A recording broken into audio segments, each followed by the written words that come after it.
Unstoppable Latinas. This is Laura Gómez from sunny California. I am so sorry I'm missing this wonderful event. I'm right now in the middle of a very busy ramping up season for my startup Atypica. While I'm here, I really just want to take this time through video to at least give you some of the insights and knowledge and experiences that I have gone through as an entrepreneur in Silicon Valley. Let me begin by telling you my story. I was born in León, Guanajuato, Mexico, and my family immigrated to the United States when I was 9. What this meant for my family was an opportunity, but furthermore, it was also a way for us, the children, to learn. My mother was a nanny, continues to be a nanny here in Silicon Valley, and is one of the strengths of my life. During the time, from the age of 9 to the age of 18, I was undocumented. So that carried, and still does, carried a lot of weight to me. But that didn't stop me. I had wonderful teachers, as you will see during this video, and I had the amazing opportunities to keep on moving forward. Some of my passions, early passions, were and have always been technology, alongside with science and writing and reading, English, and books. I love books, so if anyone loves books, just follow me on Instagram and I'll be sure to show some of my favorite books on there. So, having grown up right in the heart of Silicon Valley with all these immense opportunities, but knowing I couldn't touch them because of my immigrant status, really drove me to push forward even further. By the time I was 18 and got accepted into many prestigious universities, I also landed an internship at Hewlett-Packard, which was a big tech firm and continues to be at this time. I chose, of all the universities, I chose one that really led with my experience, where I saw eye to eye and where I felt supported given my status. So I chose to go to Berkeley, where I began to study computer science. Unfortunately, that wasn't the path for me, not because I wasn't passionate about it. Obviously, now I have a whole startup around it, but it was mostly because I didn't find that supportive environment, and I was still quite young to understand the importance of technology, computer science, software, coding, programming. And it was back then in the late 1990s was totally different what it is now. So any young lady or young man in the audience, please feel free to go and push yourselves towards learning how to code. It is the literacy of the 21st century. So during my college career, I really explored and I love language. I learned Portuguese. So by this time, in less than 10 years as an immigrant, I had learned not only English, but French and Portuguese. And this passion, as you will see later on, combined together to make sure that I was able to continue and pursue a career in tech. So I also inspire any of the young women in the audience who are university students, also young men, to please push forward on understanding other worlds, other languages, other countries besides your own. And studying abroad is one of those best things because you're exposed to different cultures and different perceptions and lenses of how life is lived. So after having traveled the world by the time I was 21 and graduating with honors from a very prestigious university, not that it matters actually, I think I would have gone anywhere and my potential would have been there. And I tell this to all my mentees that go to big name colleges and small name colleges alike. So after having graduated from Berkeley, I still wasn't really sure of what I needed to do. So don't despair if you're still trying to figure out what you want to do. I think it's really important for anyone always in our lives, whether you're young, mid-career, older, to try to see what the next step. I only started entrepreneurship now in my 30s, where a lot of young entrepreneurs are very well known in Silicon Valley because they started off when they were in college. So everyone has their path, just remember that. When I graduated, I started volunteering as well as working for a nonprofit because I think that's where my heart was at, but somehow there was still something missing. So I decided to go back to school to at least get a master's and or a doctorate in the social sciences, which was really something of importance to me. I went back and traveled. I went to Brazil and I did a social research on the social construction of street children. It's weird now that people think that I had a very tech-heavy education where it wasn't. It was really a humanities, language, sociology, and social science base. But this all led me to where I'm at and to be successful in how to read people, how to interact with opportunities and possibilities. How did my career start in tech? Exactly when I graduated from grad school, I traveled and I decided that I needed to come back to California, be near my family. And when I got back, my mother sternly told me, "Ándale, levántate, you have to go get a job," which I did in the middle of Silicon Valley. And it's right at the heart. I Googled startup jobs and got my first startup job doing basic tools for search engine marketing, which is now sort of, at that time, it was a big concept. Shortly thereafter, I traveled because of my international experience through the startup to set up European operations. While I was there, I got a call from a recruiter who called me about this great opportunity called YouTube. And that's really where my career started. At YouTube, I wasn't full-time, I was a contractor. And if anyone knows startups, a contractor has a red badge, so it was like the scarlet letter. Nonetheless, I took this opportunity to learn what I needed to do. This was over 10 years ago. Since then, over the course of 10 years, my career has progressed to the point where it's at now. I've been through a lot of startups, small startups with less than 5 people, large tech companies with more than 20,000 employees. But really, I think one of the stepping stones, and I think what has branded me as a Latina and as a woman in tech, was my career at Twitter, where I was an earlier Twitter employee, where I started off doing Twitter in Español, later on Twitter in other languages, and then I was the head of localization at Twitter. It was a great experience. I learned so much. The best part of it was when I was heading Twitter in Español, I got to meet a lot of awesome celebrities that I had always dreamed of meeting as a child and as a teenager, as an adult. But the most important was creating impact of a product that I truly believed in and continue to believe in a certain aspects now. This path, everything that you see here, is not a linear path. I did not start computer science, got an internship, got an opportunity. As you can see here, I explored a lot of what I was passionate about, languages. At Twitter, that's where it really merged, correct? It was my language, my love for languages, along with my love for computer science and for technology that merged. That being said, it's not an easy environment or industry to be in if you're Latino or if you're a woman. You see the headlines, you see the numbers. Less than 2% of the workforce in Silicon Valley, anywhere from 2 to 4% of the workforce in Silicon Valley, tech companies, everything that you can name up, are Latinos. How are we the majority of not only this great state of California, but this great nation of the United States? How are we the majority, but we continue to be not represented in the production and creation of these tech products? Look at your phones, look at your apps. There was a creator behind those and creators. And in that creation, that results in great amount of wealth, millions, billions of dollars, yet we're not part of it.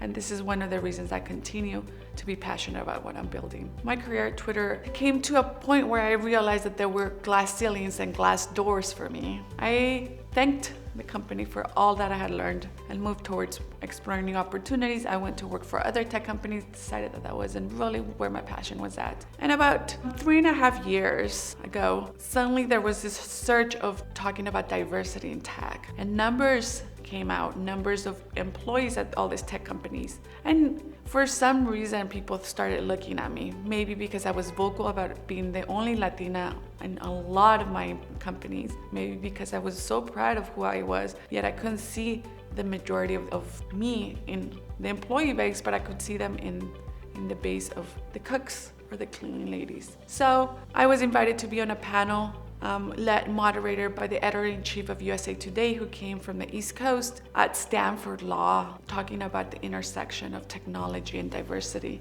I was in the presence of the Reverend Jesse Jackson and the VP of Diversity and Inclusion for Google, as well as the head of Diversity and Inclusion for Facebook. This was a pivotal moment. Everybody was talking about why there wasn't a lot of representation in tech. And I kept telling them, you need to use technology to analyze the problem. We all talk about big data, we talk about machine learning, which is a component of artificial intelligence, on how machines are learning patterns. Why can't we apply that to this problem? So hence why Atypica was born. Atypica comes from the Esperanto word, and Esperanto is a geeky language because I love languages, and it's also in Spanish, atípica. It comes from the word atypical, but in Esperanto. So Atypica really wanted to look at a different way of how we're creating the workforce. It wasn't easy trying to convince myself or others in the creation of this startup. I had an idea, I reiterated the idea, I tried to sell the idea. I saw my other counterparts and ex-colleagues getting funded millions of dollars for being mad, for being white. But that didn't really make me victimize myself or become bitter. I just created. I had All founders, if there's any founders in the audience, have what is called the valley of despair. You have the rights, and then you have the lows, and they all can happen within 1 minute. Not to say that I was strong all the time. There were times where I was really doubting whether I had it in me. But I did. I sold my first contracts. I had access to the data that companies needed me to analyze around not just diversity, but how is the talent workforce moving? What are the trends that they want to see? And so about a year ago, Lord and behold, by being a solo female Latina founder who's not a programmer, I got funded. And I had a very great venture capital firms, True Ventures, lead my investment round. There's statements out there that this may have been the largest round ever led by a Latina founder in Silicon Valley. Don't know, I care about the history. I hope that it's not the last time. There's discussions out there about the size of the round. Yes, it's $2 million. Yes, it's a lot. It may be or may not be the largest round ever raised by Latina in Silicon Valley. Some say it is, but to me it's much more is who's going to raise the other round. How many more? It's not about one entrepreneur, myself, but it's about how many more female entrepreneurs, specifically Latinas, can do the same. So that's why I'm on this side. I wish I was there, but I need to be in this side in order to succeed the next step for me so that everyone over there can have that access to my network. Please feel free. I'll share my email at the end of this keynote to call me or email me if you need any help understanding pitching or Silicon Valley.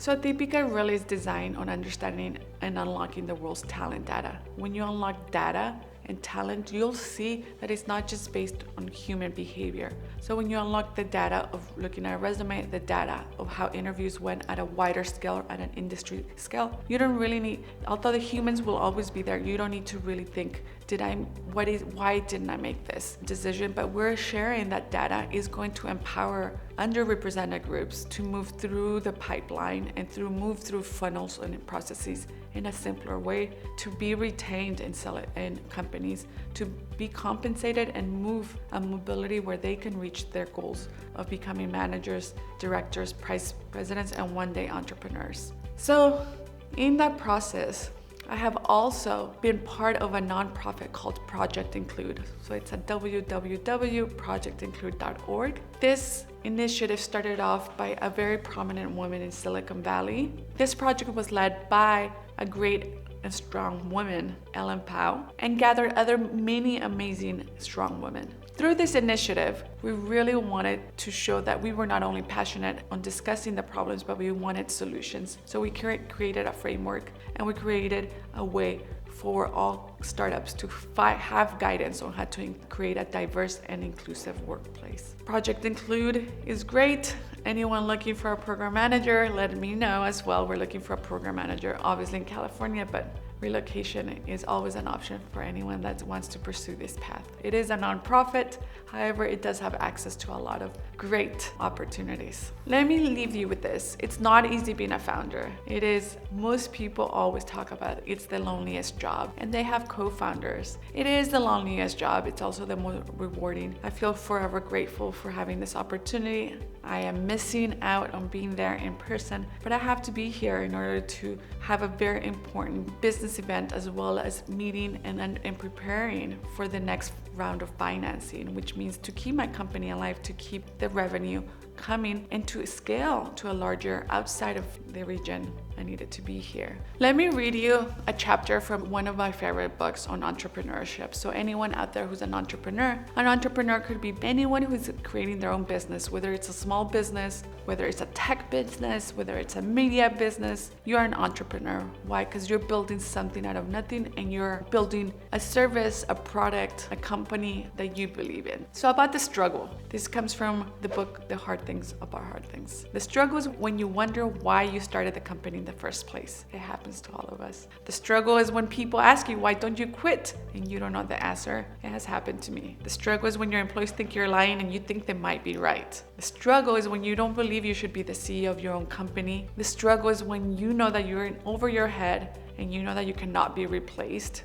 The struggle is when everybody thinks you are not doing well, but nobody will fire you. The struggle is where your self-doubt becomes self-hatred. The struggle is when you're having a conversation with someone and you can't hear a word they're saying because all you hear is a struggle. All entrepreneurs go towards the struggle, but the struggle is magnified if we are Latinos or people of color or women or veterans or people with disabilities. So just remember, everyone has their doubts. And even if you're not an entrepreneur, there is a struggle that we all have to go through, our old self-doubts. The struggle is basically a self-doubt. I've had them. That doesn't mean I'm going to stop.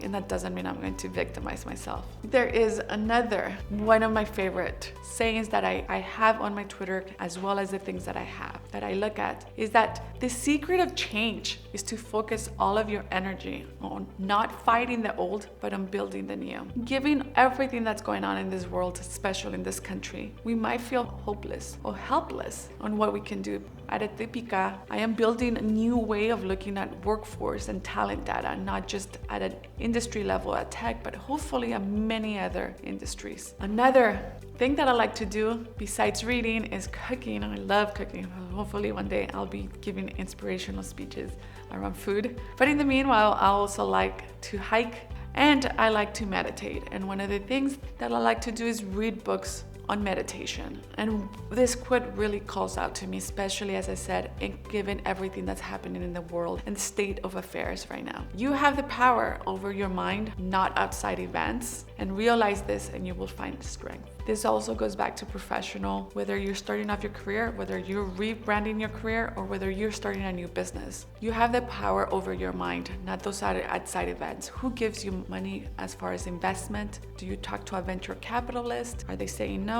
Do you have that interview? You cannot control those outside events. You can do all the preparations, but you can really control your mind. And once you do this, you will find the strength to learn from that. And remember, this success, the Googles that you see, all the videos and the interviews that I'm doing, and they didn't come overnight. It took 20 years of hard work. Since my family came to this country, it took even longer since I joined the workforce. So really, just think about that not every success you see there is overnight, but that we all, every single one of us, all the unstoppable Latinas out there are unstoppable for all the other Latinas because nothing can stop us. And one of my favorite quotes comes from me, that my existence is my resistance. I do not need to resist to others, that every time I exist and every time there's a certain milestone that I hit, whether it's a success or not, that is my resistance and my success. So remember, what is your existence say about your own path? Remember, keep on going.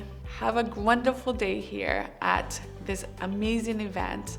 So sorry to be missing out, but when you see on the news that we closed another round of funding or we have another path, and even if you don't, that I'm here looking for a way to keep on going, to make sure the struggle doesn't take over me, and to make sure that every single path that Atypica takes is for the success of every unstoppable Latina out there. But thank you once again for honoring me and for all the thought and hard work of Lynn and all of the event staff on putting this on. Once again, thank you and have a great time over there.